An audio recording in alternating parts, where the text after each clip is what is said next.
네, 8번째 수업을 시작하겠습니다.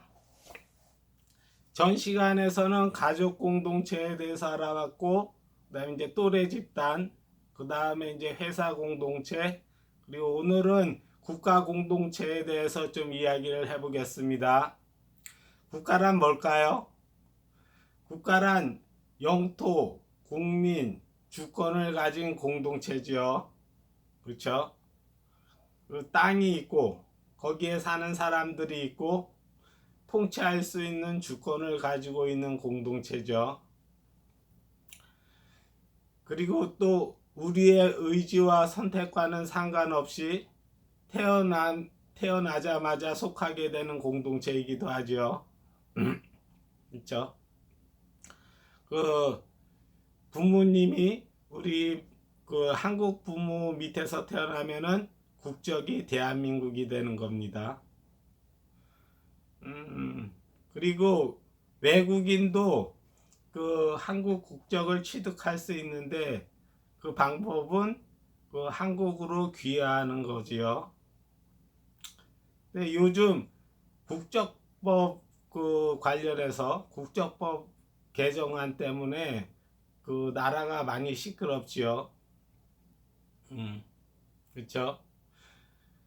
그 현재 그 법무부는 정부 입법으로 우리나라 영주권을 가지고 있는 외국인 자녀에게 우리 국적을 쉽게 취득할 수 있도록 하는 국적법 개정안을 추진하고 있습니다. 이에 대해 많은 국민들은 국적법 개정안에 대해 크게 반발하고 있는 분위기죠. 그래서 이 개정안에 반대하는 국민청원이 청와대 게시판에 올랐는데 거기에 31만 명이 넘는 사람들이 동의했다고 합니다. 그 정부의 입장을 들어보니까 출산율 저하로 인해서 사람이 많이 필요한데 급한 대로 우리 혈통과 연관이 있으면서 2대째 한국에서 생활해왔던 뭐 대만 출신, 그 한국계 러시아인, 뭐 고려인 동포, 뭐 이런 사람들에게 국적을 주자는 취지라고 하더라고요. 그 요즘 그 우리나라 젊은 사람들이 애를 낳지 않아 가지고 인구가 감소해서 걱정이니까 천상 우리나라의 영주권을 가진 외국인 자녀를 한국 사람으로 만들어 주자는 거죠. 여러분들도 아시다시피 한국의 출산율은 OECD 국가 중에서 꼴찌죠. 그 여성 한 명이 평생 동안 낳는 자녀가 0.88명이라고 합니다. 그러니까 여성이 평생 동안 0.88명, 그러니까 한 명이 안 된다는 거죠. 그래서 출산율 저하로 인한 인구 감소가 현재 우리나라의 큰 걱정거리죠. 자, 그러면은 일단 출산율 저하로 인한 인구 감소 문제에 대해 어떻게 풀어야 하는지 그 해법에 대해서 한번 살펴봅시다. 출산율 저하로 인한 인구 감소에 대한 해법은 크게 세 가지입니다. 그렇죠? 세 가지. 첫 번째 방법은 뭐죠? 첫 번째 방법은 인구 그 출산 젊은 친구들이 그 우리나라 사람들이 애를 안 낳으니까 그 부족분, 애를 안 낳아서 생기는 그 부족분을 그 외국 사람으로 메꾸자는 거죠. 그게 이제 첫 번째 방법이고, 두 번째 방법은 뭐죠? 두 번째 방법은 지금 우리가 출산율 저하로 인구 감소 현상이 나타나고 있어요. 그렇지만 앞으로는 이제 달라질지도 모르니까 좀 더 지켜보면서 출산율 높이는 뭐 여러 가지 방법을 써보자는 거죠. 그렇죠? 세 번째는 뭐죠? 세 번째 방법은 출산율 저하로 인한 인구 감소에 뭐 그냥 적응하자는 거죠. 그래서 이게 세 가지 방법이 있죠. 그렇죠? 근데 여기 첫 번째, 두 번째 방법은 뭐예요? 뭐 인구가 감소하고 있단 말이야. 이대로 둬선 안 된다.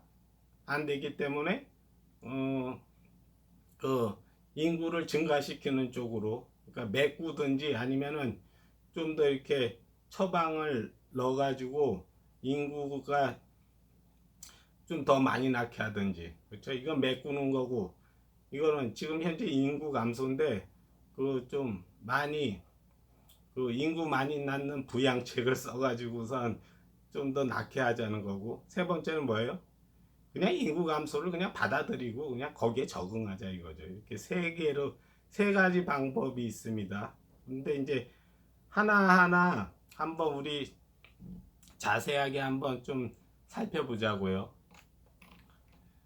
첫 번째 방법은 필요한 인구수만큼 외국인에게 국적을 부여하여 모자란 인구수를 채우는 방법입니다. 이 첫 번째 방법. 이 방법이 가장 간단하고 쉽긴 한데, 그렇게 되면은 국가 본질에 대한 근본적인 질문에 봉착하지요. 국가는 가족 공동체처럼 인적 결합이 강한 집단입니다. 가족 공동체는 혈연으로 결속되어 있고, 국가 공동체는 민족으로 결속되어 있죠. 우리가 집안에 내 피가 섞이지 않는 사람을 양자로 삼거나 들여올지에 대한 문제가 간단하지 않듯이, 외국인들을 같은 한국인으로 받아들여야 하냐는 문제는 쉽게 결정할 문제가 아니죠. 출산율 저하로 인한 인구 감소 부족분을 외국인으로 벌충하려 한다면 국적을 줘야 할 외국인의 수가 엄청나게 많을 수밖에 없습니다. 그렇죠? 지금 인구 감소가 엄청나잖아요. 그걸 이제 외국인으로 메꾸려면은 그 숫자가 엄청나게 많을 수밖에 없죠. 그래서 뭐 그 부족분을 수십만, 수백만으로 메꿔야 되죠. 그러니까 외국인들을 여기다 한국 사람 만드는데 그 숫자가 만만치 않겠죠. 이거 만약 그렇게 된다면은 그 외국인에게, 그 대량의 외국인들에게 한국 국적을 주는 거, 이것은 한 나라의 인구 구성을 완전히 바꾸는 일이어서, 이렇게 나라를 이민자의 나라로 만들 거라면 그것에 대해 국민투표에 붙여야 한다는 의견도 있습니다. 예, 일부에서 이제 그런 의견도 있죠. 게다가 그 외국인이, 그러니까 이민자들 문제가 결코 녹록하지 않죠. 인종차별 문제부터 시작해서 범죄, 일자리, 사회통합 등등 아주 많은 문제들이 야기되죠. 이것은 이제 유럽이나 미국에서도 똑같은 그 현상이 나타나고 있습니다. 거기도 그것 때문에 골치를 썩히죠. 첫 번째 방법을 살펴봤습니다. 이제 두 번째 방법을 살펴봅시다.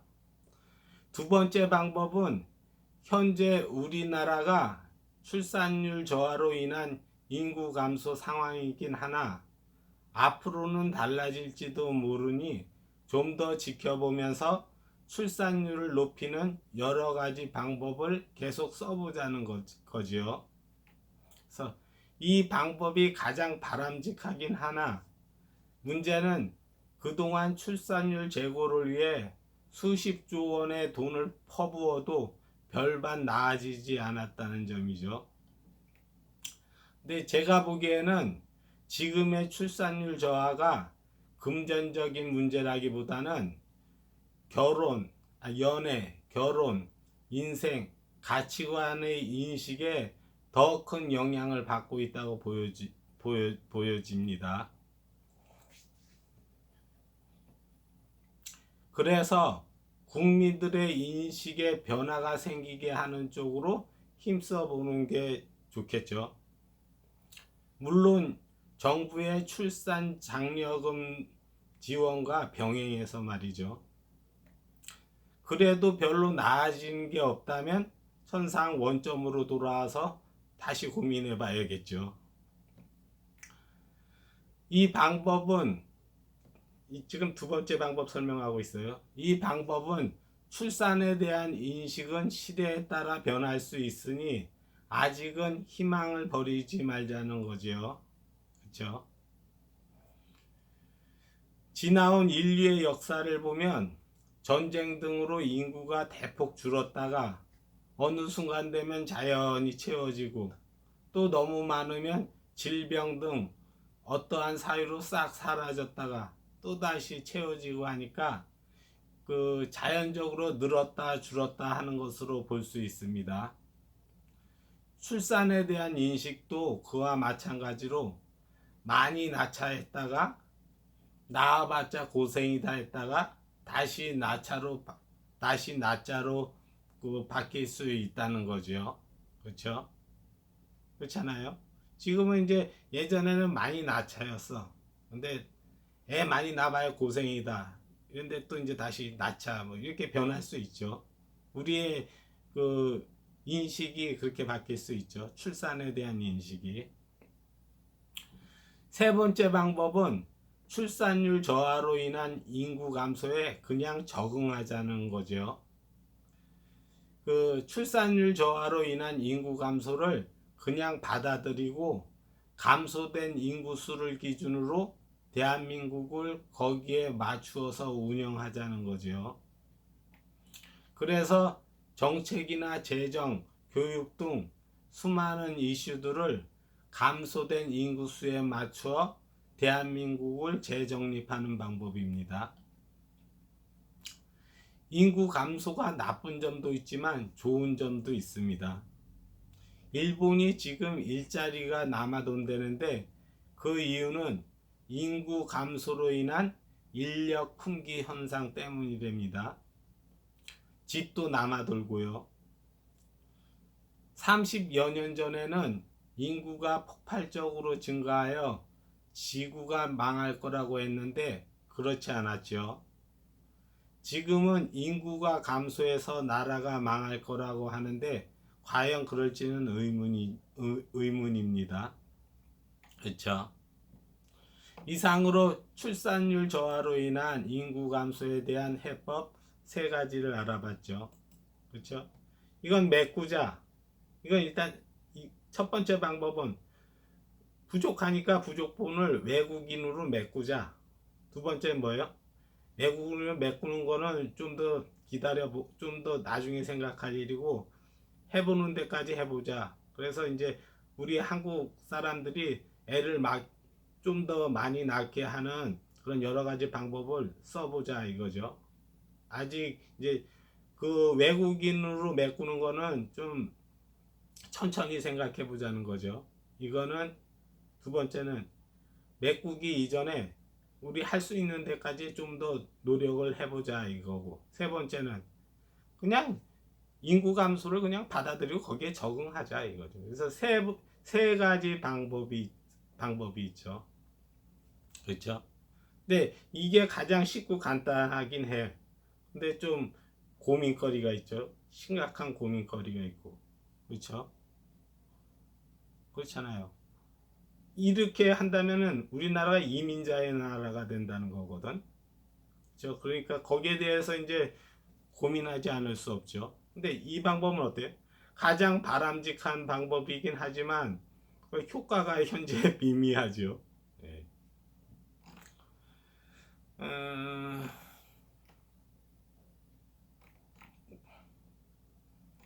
자, 이제 출산율 저하로 인한 인구 감소에 대한 그 해법 세 가지를 알아봤고, 이제부터는 법무부가 추진하는 국적법 개정안에 대해 알아봅시다. 법무부는 국적법을 개정하여 인구 감소로 생긴 공백을 한국에 영주하는 외국인에게 국적을 주어 메꾸자는 얘기를 합니다. 그런데 국적법 개정안을 통해 새로 한국 국적 사람을 만드는 숫자가 고작 3천여 명 정도라서 인구 감소에 대한 해결책이라고 볼 수 없지요. 현재 대한민국이 인구 감소로 필요한 인구수가 수십만, 수백만이긴 하나 일단 외국인 수천 명을 먼저 국적을 주고 또 다음을 생각하자고 말하는 것이라면 한 번쯤 들어볼 만한 의견이라고는 보이죠. 그러나 귀화의 방법도 있는데 신고만으로 쉽게 국적을 주자는 것은 이중 국적의 문제도 있고 또 지금은 국적 취득하는 외국인이 수천 명에 불과하나 앞으로는 영주하는 사람마다 모두 주어야 하기 때문에 결국 우리나라가 이민자의 나라로 갈 것인가의 문제로 귀결됩니다. 그러니 쉽게 결정할 문제가 아니죠. 이번 국적법 개정안으로 가장 혜택을 보는 사람들이 중국인이 됩니다. 우리 국민은 그들에게 국적을 주는 것에 대해 상당히 비판적입니다. 그렇죠? 이것은 아직 국민적 공감대가 이루어지지 않았다는 뜻이지요. 게다가 법무부의 국적법 개정안 처리하는 방식이 졸속인데다가 일방적이기까지 하지요. 최근 법무부가 공청회를 열었는데 찬성하는 사람들만 모아놓고 왜곡된 여론조사를 기초로 일방적으로 진행해서 답정너 공청회로 비난받고 있습니다. 국민 공감대가 형성되지 않았고 쉽게 결정할 수 없는 국가 중대사인데 정부가 불도저식 밀어붙이기로 추진하는 것에는 분명 문제가 있죠. 이 문제는 국민적 공감대와 사회적 합의가 필수인데 아직은 그것이 이루어지지 않았습니다. 대다수의 국민들은 우리나라가 이민자의 나라가 되는 것에 반대하고 있고 외국인을 대거 받아들이는 것으로 인해 야기되는 수많은 문제들에 대해 깊은 우려를 가지고 있죠. 국민적 공감대와 사회적 합의가 없는 상태에서 국적법 개정은 시기상조입니다. 그렇지만 점점 출산율 저하로 인한 인구 감소가 심각해지면 국민 여론도 바뀔 테고 국적법 개정안에 대한 국민적 공감대와 사회적 협의도 형성되겠죠. 그때 되면 다시 국적법 개정안을 논의해 볼 수 있을 겁니다.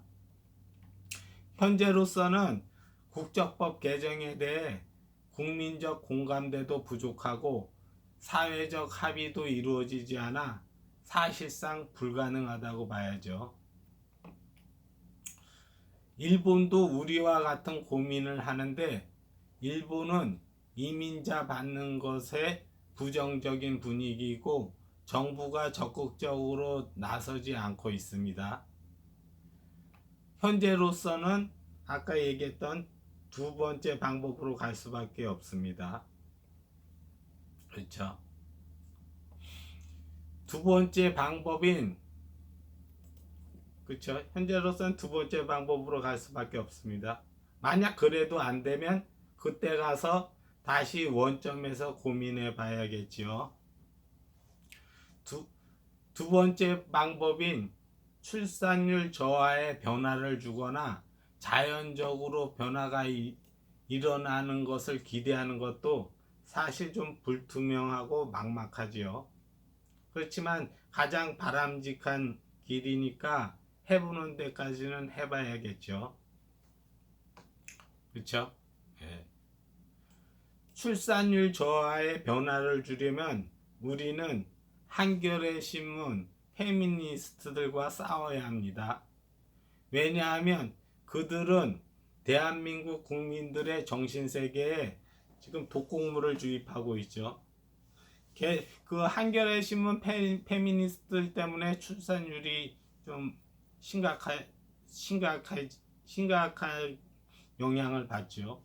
그걸 이제 설명을 해보겠습니다. 한겨레 신문은 국민들에게 국가 공동체에 대한 불평 불만을 유도하고 있고 잘못된 인생관, 잘못된 가치관을 주입하고 있습니다. 여러분들도 아시다시피 한겨레 신문은 불평 불만 제조 공장으로 유명하죠. 그들은 한겨레 신문은 대한민국은 살기 힘든 나라이고 집값이 어떻고 뭐가 어떻고 하면서 필요 이상으로 침소봉대하여 세상을 보는 부정적인 시각을 젊은 사람들에게 퍼뜨리고 있습니다. 그 한겨레 신문이 이생망이란 신조를 만들어낸 곳도 그쪽이죠. 좌파 본진에서 만들었죠. 페미니스트들도 건전한 가족 공동체를 공격하고 있죠.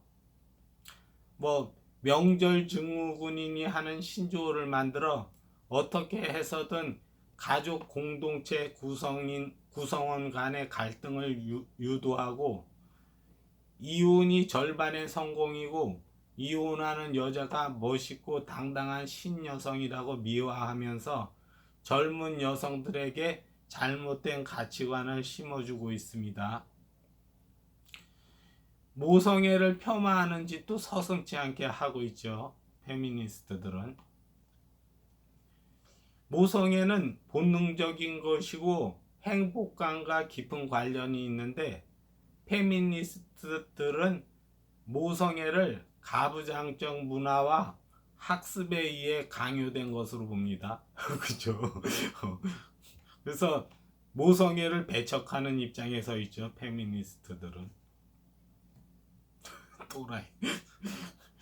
가족 공동체는 곧 행복의 터전이고 가정이나 사회는 김영란법 더치페이로 가지 말고 서로 정을 나누고 친하게 지내는 문화로 가야 되고 비혼으로 살다가 고독사하는 것보다는 자녀를 열어두고 서로가 서로에게 연결된 것이 더 좋은 삶이라고 가르쳐야 합니다. 그렇죠? 국민들의 인식 변화, 즉 연애, 결혼, 출산, 인생관이 바뀌면 출산율 저하도 개선될 가능성이 있습니다. 옛날 세대 사람들은, 우리 전 세대 사람들, 지금보다 훨씬 못 살았어도 자녀를 많이 낳았죠.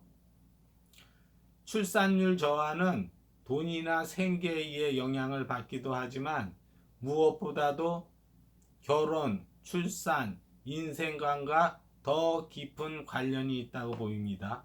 결혼관, 출산에 대한 인식, 인생관과 더 깊은 관련이 있다고 보여요. 그럼 이제 연애, 결혼, 출산, 인생관, 그렇죠? 연애 성사율이 낮은 이유는 지금 젊은 친구들, 이제 미혼 남녀들이 연애를 해야 되잖아요. 연애 성사율이 낮은 이유는 TV 드라마에서 주입하는 외모지상주의가 많이 작용해서이고요.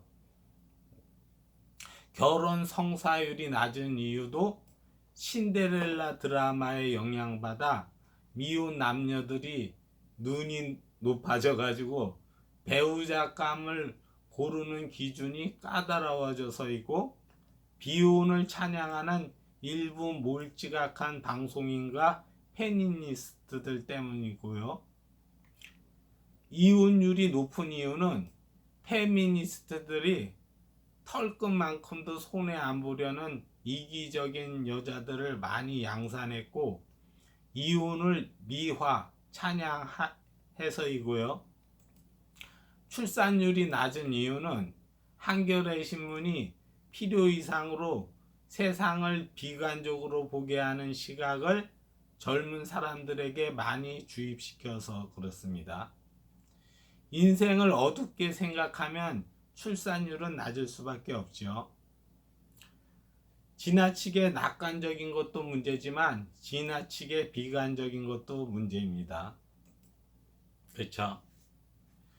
연애와 결혼에서 청춘 남녀들이 미혼 남녀들의 눈이 지나치게 높고, 그렇죠? 지나치게 높고 털끝만큼도 손에 안 보려는 풍조가 강해지고, 더치페이로 세상이 각박해지고, 이혼과 비혼을 미화하고 권장하고, 인생을 지나치게 어둡게 생각하면 출산율 저하가 해결되지 않습니다.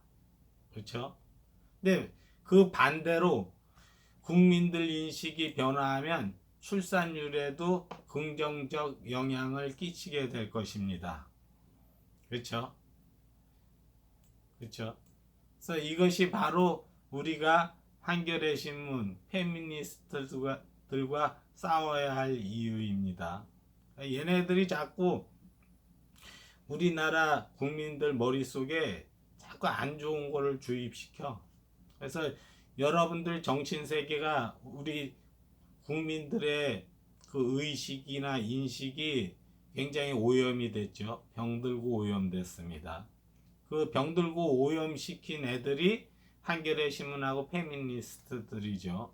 그래서 걔네들이 출산율 저하에 굉장히 일조를 하고 있죠. 근데 걔네들하고 우리가 싸워야 된다고. 싸워서 이겨야 되죠. 그렇죠? 오늘은 국가 공동체에 대해 공부해 봤습니다. 실제 케이스 문제 풀이로 법무부가 추진하고 있는 국적법 개정안에 대해서도 다뤄봤고요. 네, 오늘 수업은 이것으로 마치겠습니다. 감사합니다.